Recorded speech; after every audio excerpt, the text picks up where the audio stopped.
ညီမလေးမေးခွန်းအမဖြေမယ်နော်တီတင်းရေတမီမေးခွန်းကိုတီတင်းဆိုတော့တမီပေါ့နော်တမီမေးခွန်းကိုဖြေမယ်ဒုံးရွှေကလို့ပြောတယ်ခုနစိန်ရောင်းနေဘေးနားမှာဒုံးလို့ရေးထားတယ်အဲ့ဒါလေးကိုဖြေပြီးပါဆိုတော့ခုနပြောတယ်လို့ပေါ့ဒုံးမီနီ I don't know မသိဘူးเนาะဒုံးမီနီကဘာလဲလို့မသိဘူးဘယ်ကနေစဉ်းသက်လာတဲ့စကားလုံးလဲလို့တော့မသိဘူးဒါပေမဲ့ဒိုးနားလေတဲ့ဒုံးဆိုတဲ့အကြောင်းကိုရှင်းပြပေါ့เนาะ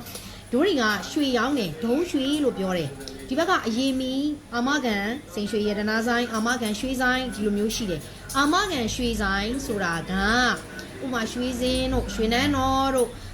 ရှိတယ်เนาะရွှေဆိုင်နေဥမာဘာဇွဲထက်တို့ဟုတ်တယ်လားနောက်တစ်ခါဗာလဲဝိတ်စိန်တို့တိတ်စိန်တို့ဗာအဲ့လိုတိတ်ချမ်းဗာအစားတပြင်းပုံလေးဆိုင်နေအာမကန်ရေဒနာရွှေဆိုင်လို့ရှိတယ်ဒီရွှေဆိုင်တွေက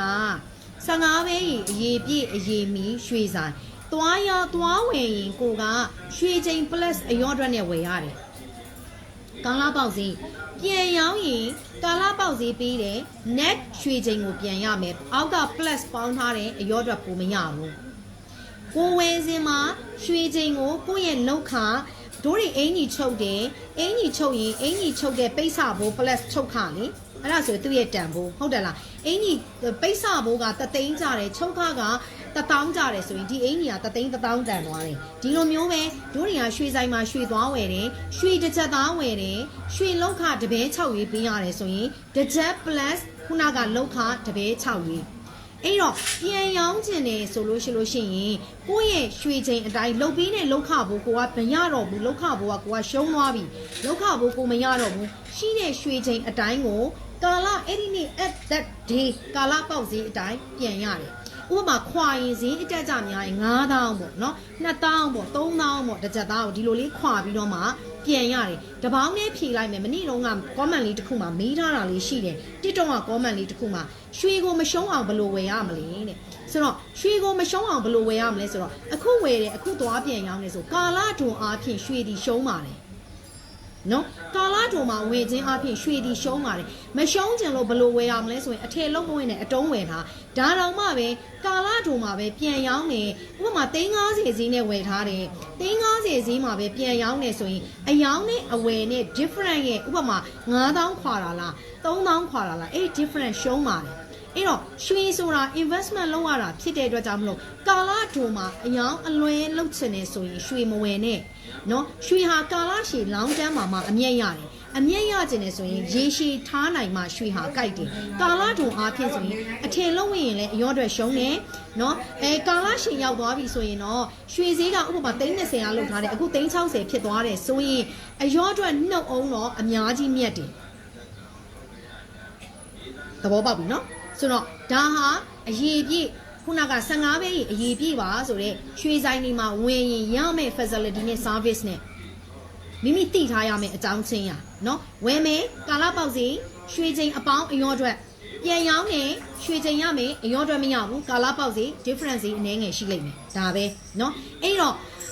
မရှုံးအောင်ဘယ်လိုဝယ်ရမလဲဆိုလို့ရှိရင်တော့မရှုံးချင်ရင်ဈေးတက်အောင်စဈေးတက်ရင်မရှုံးဘူးအဲ့တော့အထည်လုံထားလို့ရှိရင်အထည်အရောအတွက်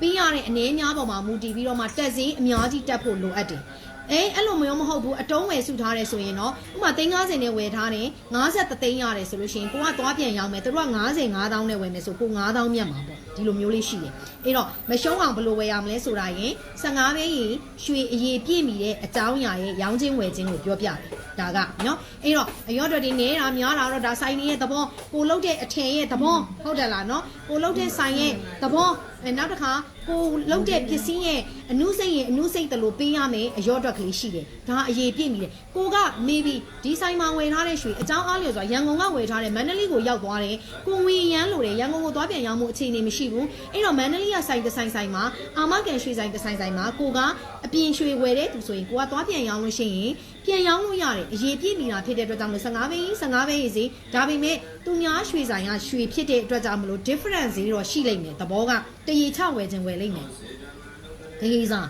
15ပဲကို14ပဲနှစ်ပြားနဲ့ဝယ်ခြင်းဝယ်လိမ့်မယ်14ပဲနှစ်ပြားစီနဲ့ဒါကသူဆိုင်ရရွှေမဟုတ်ဘူးလေဟုတ်တယ်လားသူဆိုင်ရရွှေမဟုတ်တဲ့အတွက်ကြောင့်မလို့သူပေးတဲ့ဈေးပေါ့နော်ဒီလိုလေးရှိတယ် ဒါဒီလဲအခြားသောနေရာမှာရောင်းရင်ဘာဖြစ်လို့ဈေးနေလဲဘလို့ဖြစ်လို့တရေကြားနဲ့ဝယ်တယ်လဲဆိုရင်သူဆိုင်ကပစ္စည်းမှုတ်တဲ့အတွက်ကြောင့်မလို့သူဒီတရေကြားနဲ့ဝယ်တယ်ဘာကြောင့်တရေကြားနဲ့ဝယ်တာလဲဆိုရင်ဒီမှာဂဟေသားတွေပါတာဖြစ်တဲ့အတွက်ကြောင့်မလို့ဂဟေချွတ်လိုက်လို့ရှိရင်ကြမဲ့ဟာကို coverage လုပ်ပြီးတော့မှတရေချဈေးနဲ့ဝယ်ခြင်းဖြစ်တယ်โอเคဒီထိသိပြီเนาะဆိုတော့ဟုတ်ပြီဒုံးရွှေဒုံးဆိုတဲ့စကားလုံးကိုတို့တွေပြန်ပြီးတော့မှကောက်ကြဟိစဒန်းဆိုရင်ဒုံးဆိုတာကကြတော့ကာလတန်ကြီးအတက်အကျမရှိဘူးအယောအတွက်မပါဘူးလို့တို့ကပြောတယ်နားလေပါရအယောအတွက်မပါဘူးဒီလိုမျိုးပြောပြီးတော့မှဒုံးရွှေဝင်းရတာတန်နေဒါပေမဲ့သိရမှာဒီသူကတစ်ချက်သားရောင်းလိုက်တယ်ဆိုပါစို့ဒုံးရွှေတစ်ချက်သားရောင်းနေ net weight ချိန်တစ်ချက်သားမရှိဘူး already အယောအတွက် plus လုပ်ထားပြီးသားတစ်ချက်သဘောပေါက်ပါမလားသဘောက14ပဲရှိခြင်းရှိမယ်သူ2ပဲ plus လုပ်ထားလိုက်မယ် net အချိန်ဒီ14ပဲရှိဒါကြောင့်မနေ့တော့ comment တစ်ချောင်းတွေ့တယ်ကျမတစ်ချက်သားသွားပြန်လက်ရောင်းတဲ့အချိန်မှာတဲ့တခြားဆိုင်မှာသွားပြန်ရောင်းတော့တဲ့ရွှေကားတဲ့တစ်ချက်သားမရှိဘူးတဲ့သူ့ဆိုင်ကနေလှုပ်ထားတာတဲ့14ပဲရှိတယ်တဲ့ဘယ်ရှိမှာလဲ14ပဲသူတို့ကအယောအတွက်မပါဘူးအယောအတွက်မယူထားဘူးဘယ်ချိန်ပြန်ရောင်းရာဂိုင်နှုန်းနဲ့လို့ပြောထားတယ်ဒါပေမဲ့ဒီအထည်တွေကိုအယောအတွက်နဲ့မလုပ်ဘဲနဲ့သူ့လင်မလို့လားပရိဆရာကအယောအတွက်မပေးဘဲနဲ့ရောင်းရအောင်ကျမအဲ့လိုပြောမှနားလည်မှာမလို့ရှင်တို့အဲ့လိုနည်းနည်းရင့်အောင်ပြောရတာပရိဆရာကသူ့လင်လားလို့အယောအတွက်မပေးဘဲနဲ့ဒီအထည်ကိုလုပ်ပေးရအောင်ရွှေမှာအယောအတွက်နဲ့ယူပြီးမှလက်ခကိုအယောအတွက်နဲ့ယူရတာအယောအတွက်မပါဘဲနဲ့ရောင်းနေရအောင်အယောအတွက်မပါဘဲနဲ့ပရိဆရာကလုပ်ပေးရအောင်ပရိဆရာကသူ့လင်လားအယောအတွက်ကို already ပေါင်းပြီးသားနားမလဲတဲ့သူတွေကိုအယောအတွက်မပါဘဲနဲ့လုပ်ပေးလာဆိုပြီးတစ်ချက်သားဆွဲကြိုးတကုန်းဒီအနက်ရွှေချိန်အလေးချိန်14ပဲသားပဲရှိတယ်သူအယောအတွက်2ပဲ already plus လုပ်ထားပြီးသားပေါင်းထားပြီးသားအဲ့တော့ तू က14ပဲရွှေချိန်ကို2ပဲပေါင်းပြီး तू ကတစ်ချက်နဲ့ရောင်းနေရှင်တို့ကိုတစ်ချက်နဲ့ရောင်းလိုက်ပြီးတော့မှအဲ့ဒီတစ်ချက်သားဒီသဘောက330ဈေးနဲ့တစ်ချက်သားကိုရောင်းလိုက်တယ်တစ်ချက်သား330ဆိုပါစို့ကြိုက်တဲ့အချိန်မှာသွားပြန်ရောင်းတစ်ချက်သားကိုသူက 10% minus လို့ပြောထားတာဖြစ်တဲ့အတွက်ကြောင့်မလို့ရှင်းရရှင်ရွှေစင်း300ဖြစ်တဲ့အချိန်မှာသွားရောင်းနေငါညမတွေငါအမတွေ330 minus 10%အေး30ဖြစ်သွားတဲ့အချိန်သွားရောင်းရင်တော့ I don't know သူတို့ဘယ်လိုပလေးမလဲမသိဘူးကြာသွားရင်တော့ဒါပေမဲ့တက်သွားရင်တော့တေးကြတယ်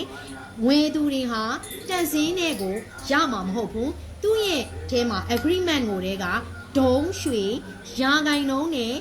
လုံးဝအချိန်ကာလကန့်သက်ချက်မရှိဘူးမြည်တို့သောရွှေစည်းမှာမြည်တို့သောအချိန်ခါမှာပဲဖြစ်ဖြစ် 10% minus နှုတ်မယ်လို့ပြောထားတာဖြစ်တဲ့အတွက်ကြောင့်မလို့ကာလတန်ကြီးရွှေပေါက်စည်းဘယ်လောက်ပဲဖြစ်သွားမိမိဝယ်ယူထားသောဘောက်ချာတန်ဖိုးအပေါ်မှာရာဂိုင်နှုန်းနှုတ်တယ်30ဈေးကလှုပ်ထားတဲ့တစ်ချက်သားအဲ့တော့ကိုကမကျင်တဲ့လို့သူများဆိုင်မှာသွားရောင်းတော့မယ်ဆိုတဲ့အချိန်မှာတော့ရွှေဈေးပြောင်းသွားရင်တော့သူရှိတဲ့ရွှေအရေးပေါ်မှာရကျင်တဲ့ဈေးရမှာပေါ့နော်ဒါပေမဲ့တေးကြတာတော့တစ်ချက်သားအပြည့်မရဘူးသူက already 2ပဲသားအရော့တော့ပေါင်းထားပြီးသား2ပဲလည်းဖြစ်ချင်းဖြစ်မယ်တပဲ6ရင်းလည်းဖြစ်ချင်းဖြစ်မယ်3ပဲလည်းဖြစ်ချင်းဖြစ်မယ်ဒါကကျွန်မ roughly ပြောပြတာနော်အဲ့လိုမျိုးပေါင်းထားပြီးသားအရော့အတွက်ဒီကိုပေါင်းထားပြီးသားအရော့အတွက်မယူဘဲနဲ့ပြီးတယ်ဆိုတာဗရင်စီဟာသူ့လင်မဟုတ်ဘူးအဲ့ဒါသိထားဖို့လိုတယ်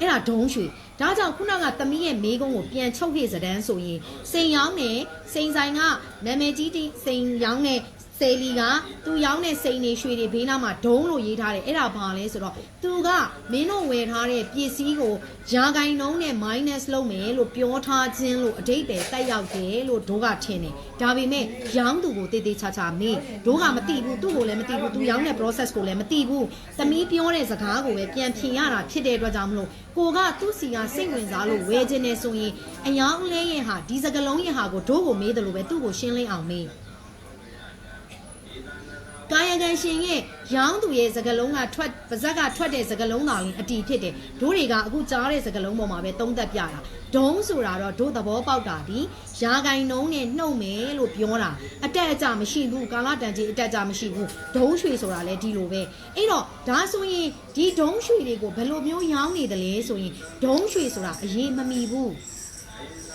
ကျမအမြင်နဲ့ပြောတယ်ဒုံးဆိုတာကံကောင်းရင်ရွှေရှစ်ပဲကြီးရှစ်ပဲလို့ကျမပြောတယ်အဲ့ဒီပုံမှာတို့ကအမျက်ယူတာရွှေရချပြီးတော့မှအဲ့ဒီပုံမှာတို့ကအမျက်ယူတာအဲ့တော့ဒုံးရွှေရောင်းတဲ့သူတွေကြီးပွားချမ်းသာနှုံမြန်နေဆိုတာအဲ့ဒါသူတို့ကကြီးကိုရွှေစိမ်းနဲ့ရောင်းနေတာတွက်ပြီးတော့မှဘယ်လိုလူမျိုးတွေဝစ်တယ်လဲဆိုတော့ကာလာတို့ရွှေရှူကျင်တဲ့သူတွေဝစ်လို့ကြိုက်တယ် ကာလရှည်ကြတော့ဝင်ရင်ဝင်နဲ့ကြီးအောင်ပေါက်သွားတယ်လေဝင်ရင်ဝင်နဲ့အတော်ကုတွေဖြောက်ကစ်သွားတယ်လေစုတဲ့သူတွေမကြိုက်ဘူးရွှေရှူခြင်းတဲ့သူတွေပဲကြိုက်တယ်သဘောပေါက်ပြီနော်